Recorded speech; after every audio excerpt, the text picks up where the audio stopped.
तो हम लोग ऑटिज्म वाले बच्चों पर उनके लक्षणों पे हम लोग बात कर रहे थे। तो कोई ऐसा भी बालक होता है कि जैसे पर्टिकुलर कोई एक खिलौना है, अगर उसको दे दिया जाए तो वो उस खिलौनों को भाई बच्चों को खिलौना दिया गया खेलने के लिए, तो खिलौनों से खेलने की जगह वो उसको सूंघते हैं, उसको चाटते हैं। इस प्रकार के भी लक्षण पाए गए हैं जो वैज्ञानिकों ने, मनोवैज्ञानिकों ने जो रिसर्च किया है कि अगर सामान्यतः बच्चे खिलौनों से ज़्यादा प्रेम करते हैं। अगर खिलौने उनको बच्चों को खेलने के लिए दिए जाते हैं तो सामान्यतः बच्चे खिलौने से खेलते हैं। लेकिन जिन बच्चों को इस प्रकार की यदि कोई समस्या या कोई जैसी दिक्कत होती है तो वो खेलने की बजाय उसको सूंघते हैं या उसको चाटते हैं। तो अगर इस प्रकार के अगर लक्षण अगर सामान्यतः से ज़्यादा किसी भी प्रक्रिया के सामान्य प्रक्रिया से अगर ज़्यादा अगर इस प्रकार के अगर व्यवहार परिलक्षित होते हैं तो हम इस आधार पे एक जनरलाइजेशन करके हम इस बात को कथन किया जाएगा कि मतलब ये बच्चा ऑटिज्म से पीड़ित है या नहीं। तो इस प्रकार की ये बातें आती हैं। ऑटिस्टिक बच्चे, जिन बच्चों में ऑटिज्म के लक्षण पाए जाते हैं वो काल्पनिक खेल नहीं खेल सकते हैं, और जबकि सामान्य बच्चे को ये देखा जाता है कि वो बहुत से बच्चे, आप लोग घरों में बच्चे होंगे, अगर उनसे आप देखें तो बच्चे बहुत इमेजिन करते हैं, और उनको पूछे कि क्या कर रहे थे तो मैं ये, मतलब व्यक्ति आश्चर्यचकित अचंभा रह जाता है कि इतनी छोटी सी उम्र में भी इस प्रकार की बातें बच्चे कैसे कर लेते हैं। तो ये कहीं ना कहीं उनकी ये कल्पनाशीलता, तो कल्पनाशीलता आप लोग मनोविज्ञान वाले पेपर में आप लोग ठीक से पढ़े होंगे, तो कल्पनाशीलता उसके अंदर और ज़्यादा मात्रा में उसके या अधिकता बढ़ जाती है जिनकी आईक्यू लेवल सामान्य या सामान्य से ज़्यादा हो। इसका कोई सार्थक प्रमाण नहीं है, लेकिन जिनकी आईक्यू सामान्य से थोड़ा ऊपर जाती है वो बच्चे बहुत इमेजिन बहुत बढ़िया करते हैं वो। और हमें लगता है कि आप लोग जो भी आप थ्योरी पढ़े होंगे तो इमेजिनेशन का बहुत महत्वपूर्ण स्थान है।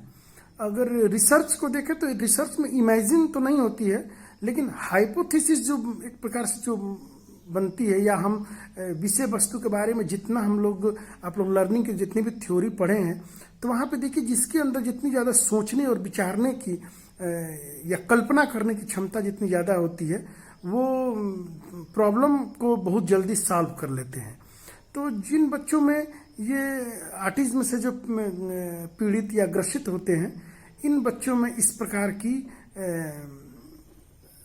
अभिव्यक्तियों का सर्वथा अभाव पाया जाता। अगला है कि जिन बच्चों में ये ऑटिस्टिक जो बच्चे होते हैं, जिन बच्चों में ऑटिज्म के लक्षण जो पाए जाते हैं, वो सामान्यतः बदलाव को बर्दाश्त नहीं कर पाते हैं। बदलाव का मतलब ये है कि जैसे कि मान लो कि कोई बच्चा, जैसे कि आज की परिस्थिति में बच्चे को अगर मोबाइल दे दिया जाए, तो हो सकता है कि एग्जाम्पल गलत हो गया क्या, अगर बच्चे को मोबाइल दे दिया जाए तो एक बच्चा उसमें खेल रहा है, अगर उसमें बदलाव कर दिया जाए, जैसे कि फिर दूसरी कंडीशन उत्पन्न कर दे, कुछ खेलने के खिलौने या बच्चों की जो भी खिलौने होते हैं या वीडियो गेम अगर हम दे दिया जाए, लेकिन अगर बच्चा उस पर ही अगर अड़ जाए, अड़ना वो जिद है, लेकिन अगर लक्षण देखने से लग जाता है कि नहीं, तो वहाँ पे कहीं ना कहीं अब नॉर्मल की तरफ वो जाने लगेगा। तो बदलाव को पसंद नहीं कर पाते। अगर बच्चे बदलाव मतलब किसी परिस्थितियों में, हर परिस्थिति में, और उनके जो भी उनकी अपनी दिनचर्या या उनके जो भी सामग्री या जो भी उनके उनकी जो विषय उनकी वस्तुएं हैं अगर उसमें बदलाव कर दिया जाए तो बच्चे तो भूल जाते हैं। जैसे कि आप थ्योरी पढ़े होंगे जीन पियाजे वाली, तो जीन पियाजो में जो थ्योरी जो तीसरा जो उसका भाग है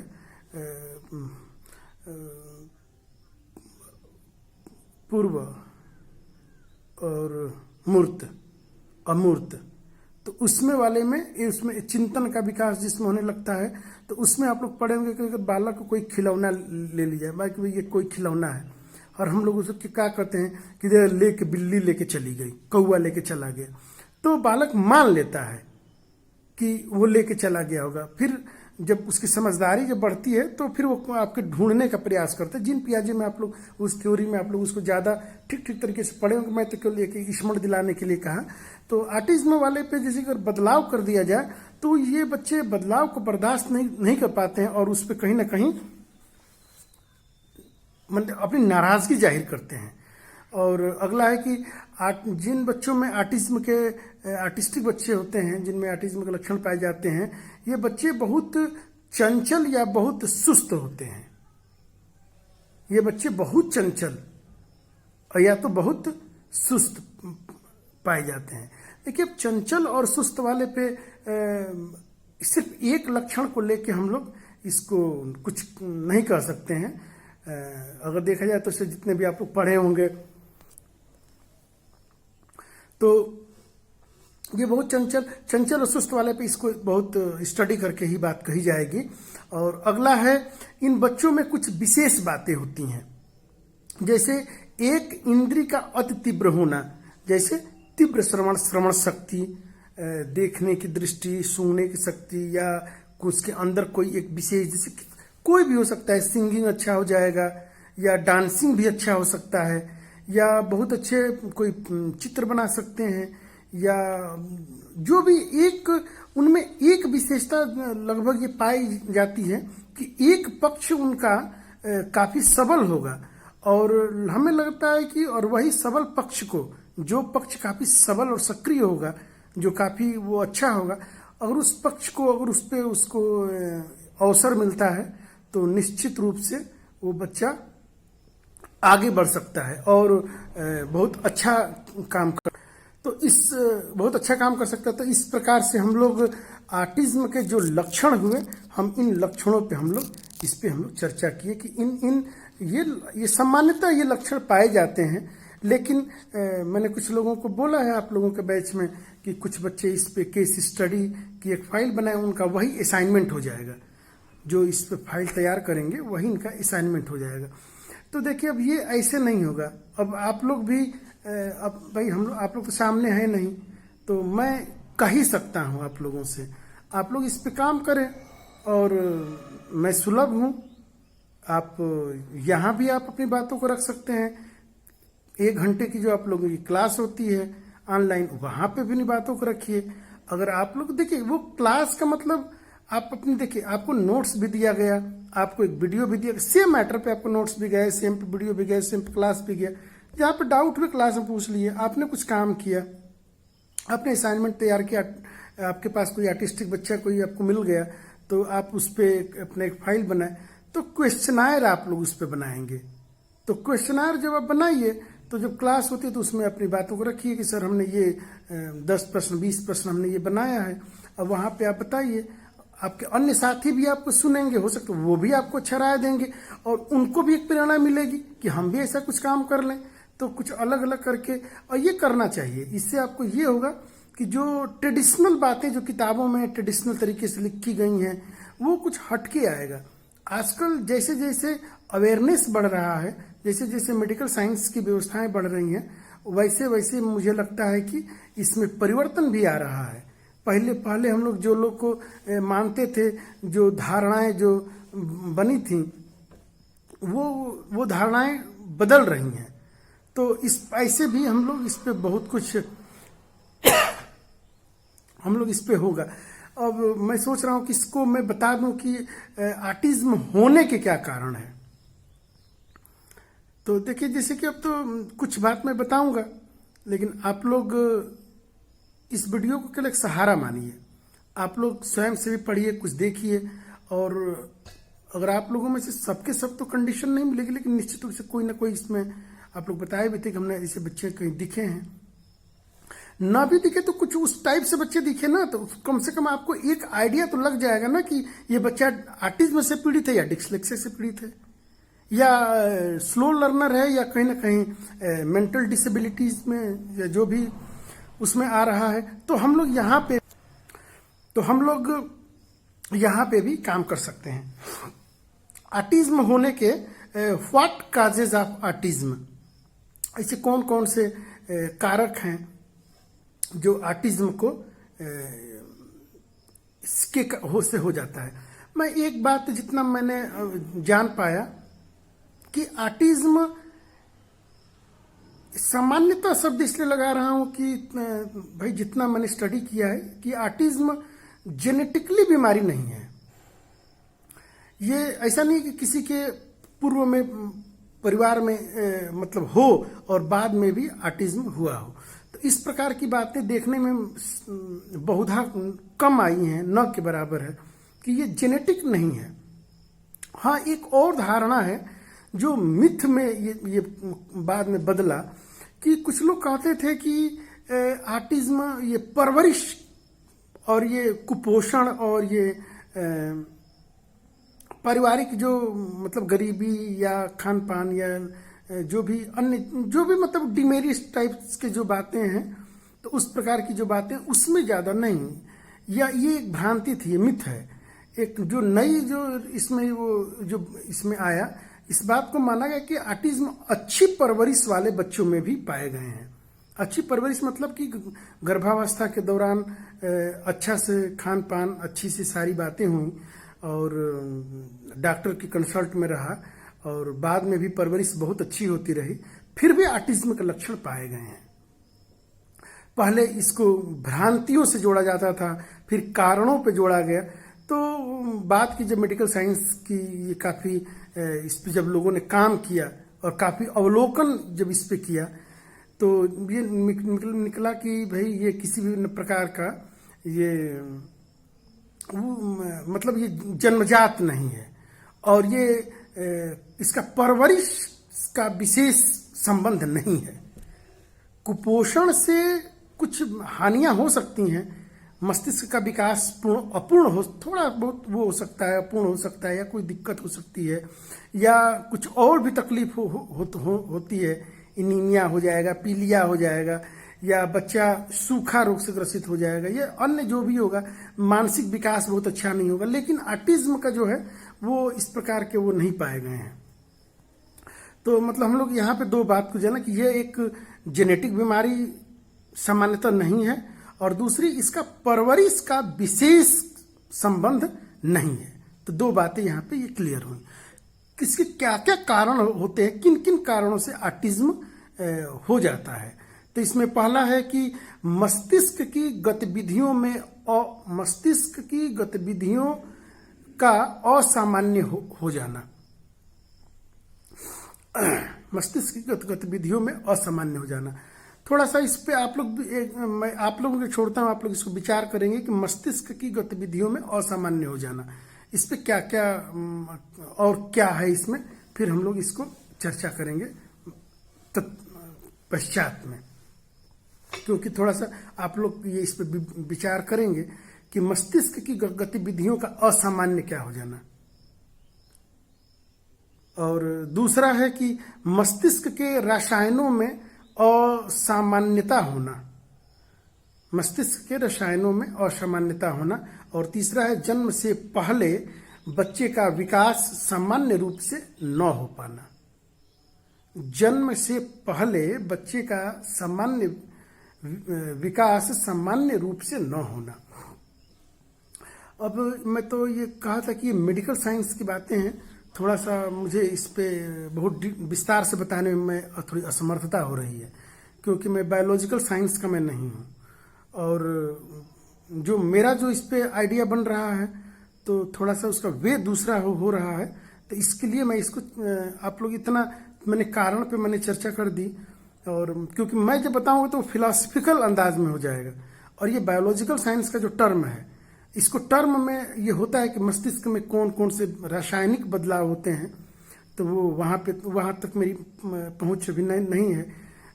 जब मैं थोड़ा इसको समय लेके और मैं फिर इसको मैं आगे बता दूंगा। ऑटिज्म का क्या इलाज है, क्या इसका इलाज संभव है? तो देखिए, सामान्यतः अगर पूछा जाए तो ऑटिज्म का अभी तक कोई भी सार्थक इलाज नहीं है। चिकित्सा विज्ञान में ऑटिज्म के लिए कोई भी कोई ऐसी मेडिसिन नहीं बनी है जिसमें कि ऑटिज्म का इलाज किया जा सके। लेकिन फिर भी कुछ बातों को दिया गया है कि ऑटिज्म के कुछ मदद ली जा सकती है, की वजह से नहीं होता कि प्रभाव को कम कर देना, तो कुछ प्रभाव कम हो सकते हैं। जैसे कि शरीर पर दबाव बनाने के लिए बड़ी गेंद का इस्तेमाल करना, शरीर पर दबाव बनाने के लिए बड़ी गेंद का इस्तेमाल करना। आप लोग इसको देखे होंगे, ये तो सामान्यतः आप लोग टीवी वगैरह में देखते होंगे, जिम वगैरह में ऐसे देखने को मिलता है। तो इस प्रकार के सुनने की अतिशक्ति कम करने के लिए कान पर थोड़ी देर के लिए हल्की मालिश करना। अब देखिए, ऑटिज्म के ये जो पॉइंट हैं, जैसे कि अगर बालक में किस विशेष स्थान पर, अंग पर इसका प्रभाव ज्यादा पड़ रहा है, तो उस आधार पे कि भाई हो रहा है, इसको जैसे कि मालिश करने के लिए ऐसे करने से भी, अगर इस प्रकार की कोई जैसे कि इधर कोई उस है, तो जैसे कि उसमें था ना कि ये बच्चे एक ही कोई शब्द मिल गया तो बार बार रिपीट करते रहते हैं। जो कान पे जो अभी जो मालिश की बात हो रही है, जैसे कोई एक ही शब्द आ गया तो उसी शब्द को बार बार बच्चा क्या करता है, रिपीट करता है। तो ऐसे बार बार जो शब्द रिपीट होते हैं, तो वहां पे उसका मतलब कि ध्यान को भंग करने के लिए, या बार बार एक ही शब्द को उस पर ज्यादा सुन ले रहा है, तो थोड़ा सा करने से हो सकता है उसका ध्यान डाइवर्ट हो जाए, या कुछ ऐसे दबाव वबाव पड़े, एक्यूप्रेशर, ये थोड़ा सा कुछ हो तो वहां पे इसमें पड़ जाएगा। और जो शब्द, ऐसे बच्चे शब्द बहुत कम सीख पाते हैं, तो शब्द को सिखाने के लिए हम लोग जब इनके साथ खेलें तो नए नए शब्दों का हम लोग इस पे प्रयोग करें, तो उस पे नए नए बच्चे शब्द सीख सकते हैं। क्योंकि एक ही शब्द को अगर बार बार दोहराया जा रहा है तो उसके मस्तिष्क पे वो बातें अंकित हो जाती हैं और उसको ये बातें याद हो जाती हैं। तो ये आपका हो गया। अगला, खिलौनों के साथ खेलने का सही तरीका।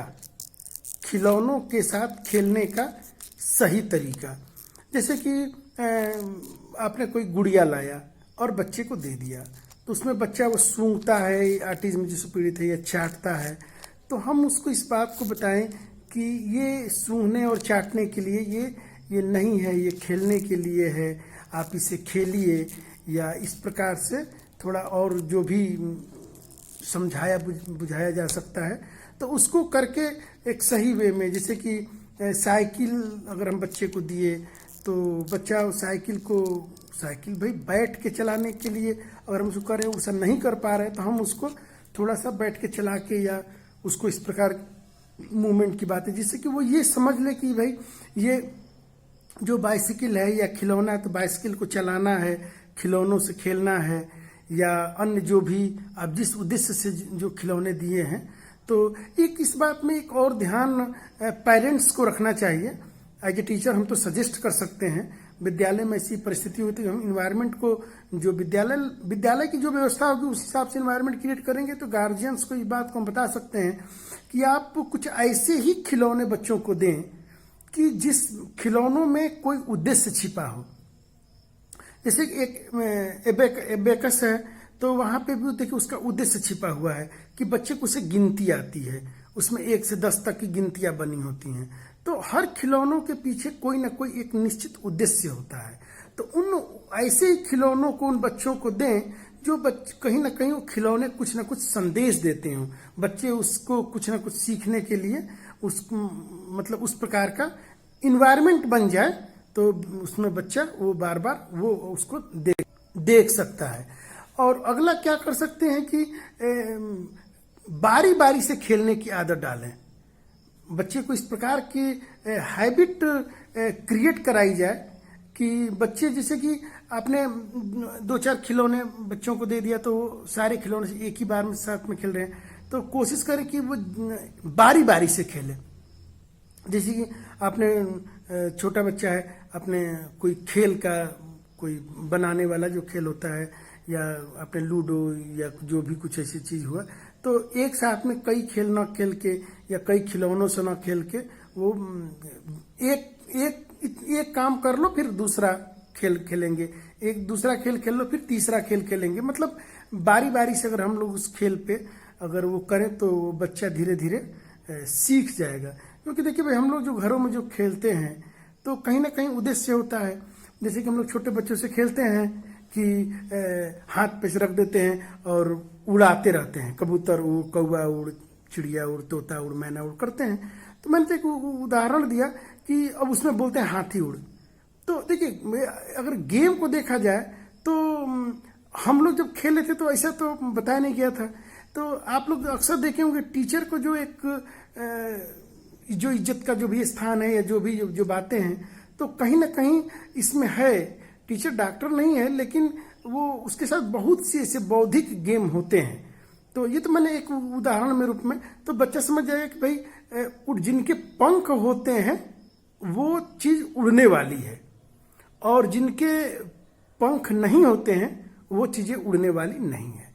तो बालक देखिए क्या हो गया, अब उसने कई बातें सीख ली। एक तो जिनका पंख होगा उड़ेगा, दूसरा जिनका पंख नहीं हुआ नहीं उड़ेगा। तो अब वो सब समझ जाएगा कि ये नभचर हैं, ये थलचर हैं, और ये उड़ नहीं सकते ये। तो उस प्रकार से वो वर्गीकरण कर लेगा, फिर आगे बहुत सी चीज धीरे थोड़ा थोड़ा सीख के और अपना जीवन यापन अच्छे तरीके से कर सकता है।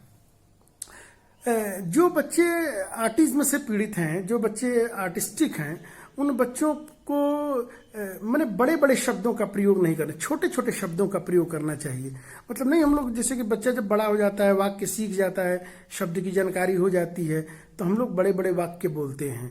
तो ऐसे बच्चों से छोटे छोटे वाक्य में वो बात कोशिश करनी चाहिए कि छोटे छोटे वाक्य में बात पूछें, छोटे छोटे वाक्य में उत्तर दें, छोटी छोटी बातों से समझाएं। बहुत बड़ी बड़ी लंबे वाक्य का प्रयोग न करें, कठिन शब्दों का प्रयोग न करें, जिससे कि उसको समझने में असुविधा होता। अगर हम लोग इस प्रकार से अगर अपनी आदतों में अगर और अपने व्यवहार में इस बातों को लाएं, तो जो बच्चे ऑटिज्म से भी पीड़ित हैं तो उनको भी कुछ सिखाया और कुछ जीवन यापन के योग्य बनाया जा सकता है। और साधारण वाक्यों का प्रयोग करें, रोजमर्रा के इस्तेमाल में होने वाले शब्दों को जोड़कर बोलना सिखाएं। रोजमर्रा देखिए, रोजमर्रा मतलब हम लोग पहले तो हमारी दैनिक जो क्रियाकलाप है, तो ऐसे ही शब्दों का प्रयोग किया जाए, और वहां पे जिससे कि जो दैनिक दिनचर्या में जो काम होने वाले हैं उन शब्दों पर बच्चे की धीरे धीरे कमांड हो जाए। पहले समझना फिर बोलना सिखाएं।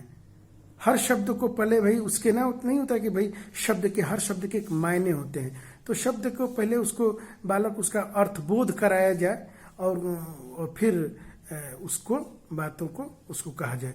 यदि बच्चा बोल पा रहा है तो उसे शाबाशी दें और बार बार बोलने के लिए प्रेरित करें। ऐसे बच्चों के लिए बोलने के लिए ज्यादा अवसर देने चाहिए कि वो ज्यादा बार उसको अवसर देंगे तो ज्यादा बार बोलेगा, और जितनी बार बोलेगा, देखो तो भाई बोलने से जो गलतियां हो, एक तो बोलने से बोलने का अभ्यास होता है, बोलने से बोलने का अभ्यास होता है। दूसरे, बोलने से बोलने की परिपक्वता आने लगती है, और जब आप बोलते हैं तो आप स्वतः ही नए नए शब्दों का आप वो आने लगते हैं, कई शब्दों का प्रयोग करना सीख जाते हैं। और हम जब पढ़ते हैं और उसका प्रयोग करते हैं तो हम नई नई जो शब्द सीखते हैं उसका प्रयोग करना भी हम लोग सीख जाते हैं। तो इस प्रकार से ये अगला है कि बच्चों को अपनी जरूरतों के अनुसार उनको बोलने का अवसर दें।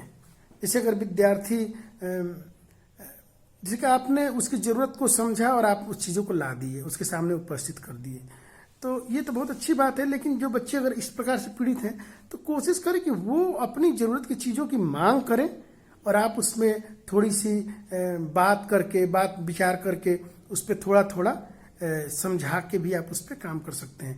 एक मूवी आई इस पे बनी है, मैं इसी किताब में था कि माई नेम इज़ खान। मैंने तो मूवी देखी नहीं है, मेरा इतना शौक नहीं है, और चूंकि वो पढ़ते समय ये आ गया कि माई नेम इज़ खान, तो उसमें शायद जो उसका जो छोटा भाई है वो ऑटिज्म से ही पीड़ित है।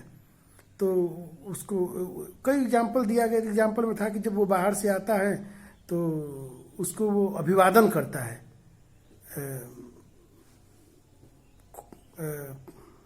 खुद क्या बोलते हैं, तो जो भी अभिवादन के जो शब्द होंगे तो वो उसका कोई प्रति उत्तर नहीं देता है, कोई क्रिया नहीं करता है। तो कई बार वो करने पे इसका मतलब कि वो इसको इग्नोर कर रहा है, मतलब उसकी बातों पे ध्यान नहीं दे रहा है कि मतलब मुझे क्या इस पर रिएक्ट करना है, क्या करना है। तो आप लोग वहाँ से भी देखिए, एक मूवी से भी जब देखने के बाद, और उस मूवी पे वो इंटरनेशनल स्तर पे भी मूवी देखी गई, ऐसा इस पे जिक्र है। अगला है कि यदि बच्चा बिल्कुल बोल नहीं पाए तो उसे तस्वीर की तरफ इशारा करके अपनी ज़रूरतों के बारे में बोलना सिखाएं। जैसे कि कैसे इसको होगा, मान लो किसी बच्चे को सेव चाहिए, या किसी बच्चे को कोई फल है, सेव है, केला है, जो भी है, तो एक अगर फल के चार्ट घर में लगा दिए जाए और उसे पूछा जाए, और एक पॉइंटर कि आप जो आपको फल चाहिए आप उस पे इस पे संकेत करो, तो वो बच्चा को जो भी चाहिए, मान लो सेव चाहिए, केला चाहिए, अमरूद चाहिए, नाशपाती चाहिए, तो वो क्या करेगा, वहाँ पे पॉइंटर से उसको संकेत करेगा। तो देखो उससे उसको क्या एक अभ्यास हो गया, और बाद में जब वो समझ जाएगा कि इसी को सेव बोलते हैं, या सेव में और अमरूद में क्या अंतर है, वो धीरे धीरे वो समझ जाएगा। तो इस प्रकार से भी करके हम उस बच्चे को ट्रेंड कर सकते हैं। बच्चों को घर के अलावा अन्य लोगों से नियमित रूप से मिलने का मौका दें। अच्छा देखिए, इस बात पर हम लोग तो शिक्षा बढ़ गई, जागरूकता आ गई। हमें याद है कि जब मैं नहीं बोल रहा था कि मैं जब पढ़ता हूँ तो कई लक्षणों को तो देख के, अभी भी गांव में आप लोग चलिए तो मैं दिखाऊं, या आप लोग भी तो गांव से कहीं ना बिलोंग करते ही होंगे, ये बहुत से लक्षण टैली करते हैं सामान्य बालकों में भी। गांव में अभी भी परंपरा है कि मेहमान आते हैं तो बच्चे आते ही नहीं हैं, आते नहीं है कि बुलाया ही नहीं जाता है, और क्या बुलाया जाए। हमें तो याद है जब हम लोग छोटे छोटे थे तो जब कोई गार्जियन, जब कोई भी मेहमान आते थे तो आते ही, अब तो हिम्मत भी नहीं पड़ती आज के मेहमानों को कि आके किसी बच्चे को बारे में क्वेश्चन पूछें, और या उनको उस प्रकार से जो बिहेव जो हुआ। अब तो गार्जियन इतने सक्रिय हो गए हैं कि उल्टे जवाब देते हैं कि ठीक है, ये जो भी। तो अब तो लोग भी नहीं करते, लेकिन पहले ज़माने में हम लोग के समय होता था कि लोग आते थे तो आते ही सबसे पहले किस क्लास में पढ़ते हो, पहला ही प्रश्न यही होता था। अब जैसे ही आपने बताया कि हम कक्षा 10 में पढ़ रहे हैं तो तुरंत दो इतना कठिन वाला प्रश्न पूछ देंगे, इतना कठिन वाला प्रश्न वो कुछ लोग ढूंढ के रखते थे। 5, 10, 15 प्रश्नों की वो रखे रहते हैं, लिस्ट बना के चुटके। मैं बिल्कुल दावे से इस बात को मैं कहता हूँ, आता जाता कुछ नहीं था। अब मैं जब पढ़ लिख गया, और ठीक है अब तो इतना भी पढ़ गया हूँ कि ठीक ठाक स्थिति है, और टीचर भी हैं, तो अब लोग समझ गए हैं। अब क्योंकि भाई उनके इतना तो मैं समझ ही गया हूँ, लेकिन अभी भी मैं देखता हूँ कुछ लोग आते हैं और उस पर अब मैं तो उनको पहचान भी तो है ना हमारी कि कौन कौन प्रिय। तो अब मैं जब उनसे प्रतिबाद करता हूँ तो मुझे अब पता चलता है कि अरे उनको तो अब नॉलेज नहीं है, तो उस समय क्या खाक नॉलेज होगा। तो इस प्रकार से भी ये तो मिलने का मौका दें, तो मिलने का मौका। तो इस मैंने बताया था कि अब ये बातें बदली हैं, पहले तो इसका प्रतिशतता भी मैंने बताया था। तो पहले ज़माने में क्या कोई बच्चा कोई मिलेगा, मिलते ही पहला ही प्रश्न से ही स्टार्ट ही होता था। तो फिर बच्चे अगर आपसे बार बार आप ही लोग हैं, अगर मैं आपसे जब भी आप सामने मिले और आप मिलते ही मैं आपसे प्रश्न पूछूं, आपकी क्या प्रतिक्रिया होगी? आप लोग भी दूरी बनाने लगते हैं। प्रश्न कभी भी अच्छे नहीं लगते।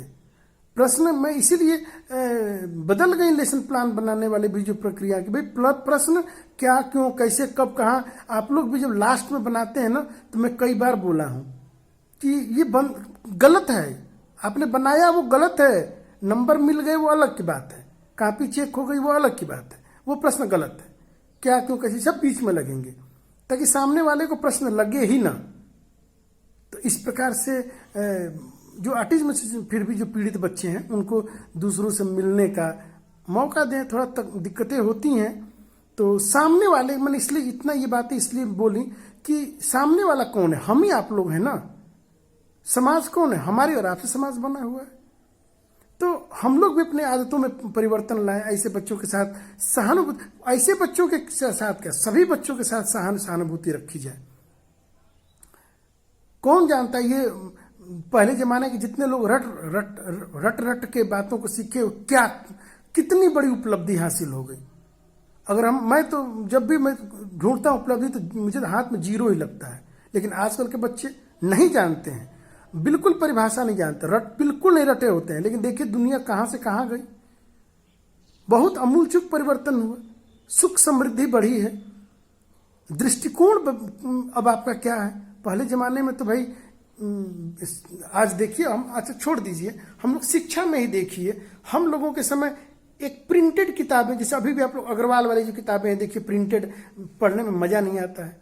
लेकिन जरा वही एक एनसीईआरटी किताब उठा लीजिए, सीबीएसई पैटर्न की जितनी भी किताबें उठा लीजिए, बड़ी बड़ी मॉल में जो किताबें मिलती हैं, देखिए लिखावट कम, चित्र ज्यादा, विषय वस्तु जितनी ज्यादा, आंखों से ज्ञानेंद्रियों ठूसने से बजाय उसको दिखाइए, उसको अपने करने का वो दीजिए, तो वो ज्यादा समझ में आती हैं।